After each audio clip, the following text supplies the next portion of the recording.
Here we go now with a letter from Warrington in Cheshire. Dear Jim, please fix it for me to see how computer software is made. I have got a computer and have always wanted to see how software is made. From Ben Scott, age 10. So we found a computer games manufacturer who was prepared to include Ben as one of the characters on the game itself. So, Ben, welcome to Millennium. You're here, I understand, to find out as much as you can about how we put together computer games. As you probably know, we all love to play games. We have many hundreds in the building. We also get sent lots of ideas from children, from grown-ups too. People of all ages are interested in them. And out of all of the many ideas that we get, we occasionally select an idea we think is strong enough to go with. We normally start by getting a graphic artist to mock up pictures of a game character. We have a few sketches here which have been made of James Pond, underwater agent. And these sketches form part of the design process. Now, you may remember a few weeks ago, Roger, the producer of the program, came along, took some pictures of you. Do these look familiar? Yeah. He sent them to us, and we thought, well, let's put you in the game. So if we have a look here, what we're doing is substituting Ben for one of the characters on the podium, and what we'll be doing now is going downstairs, meeting the programmer, finding out what he's going to do with you. So this is called assembly language, which you're not going to understand. It's going to look like a foreign language to you. That's because it is a foreign language, right? If you want to speak to a Frenchman, you have to speak in French. Yep. If you want to speak to a computer, you have to speak in a language that the computer understands. Yeah. This tells the computer what kind of backgrounds, the static backgrounds to bring up at what time, and it tells it what kind of sprites, that's all the moving stuff on the front, to put on in what positions at what time.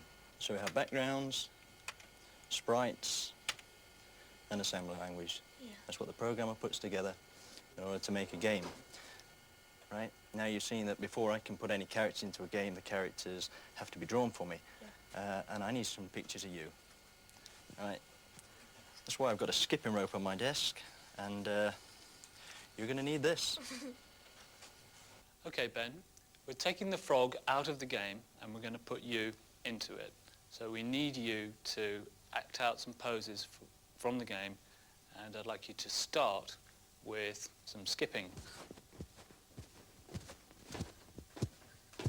Okay, and crouch down low like a frog, give a big leap forwards like a frog.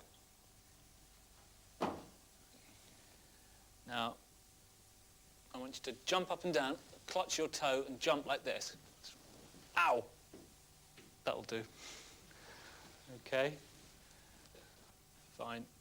That's fine. I think that's all we need. Hello, Ben. I'm Richard Joseph, and I do sound for computer games. Sound is a very important part.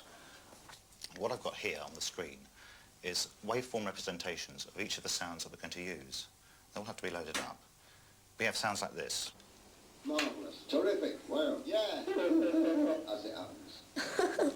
What you do is you link all the stuff together and make a tune. Now, I could spend as long as I usually do, which is a couple of days doing it, but for convenience sake, this is one I prepared earlier.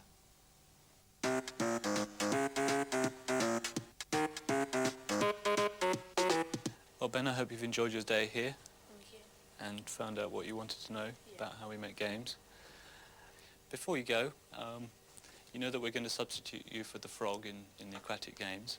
We thought for a bit of fun we might show you what you might look like if you were to transmute into James Pond himself. And it looks a bit like this.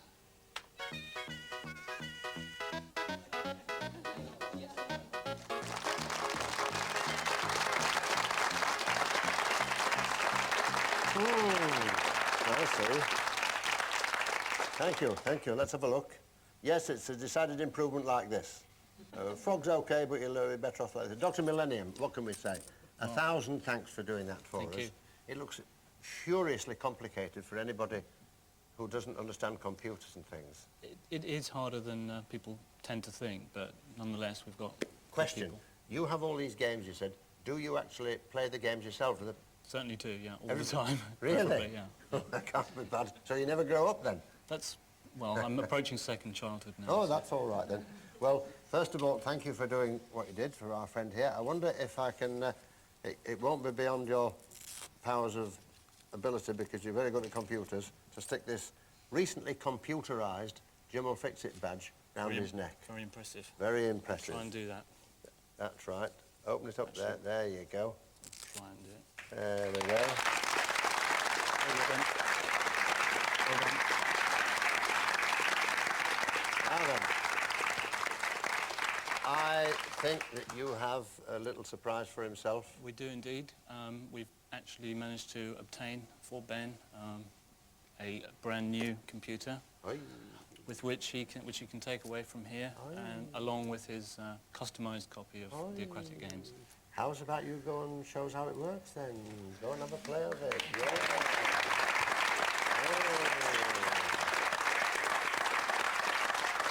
Oh, look at that. Everybody's playing the game. And we would like you to play the game, ladies and gentlemen, by looking after yourselves very much all week, and see you round about this time next week for some more Super Jim will Fix It. Your letter was only the start of it. One letter, now you're a part of it. Now you've done it, Jim has fixed it for you. And you, it must be something that you always want to do. The one thing that you always wanted to. Now you've done it, Jim has fixed it for you. And you.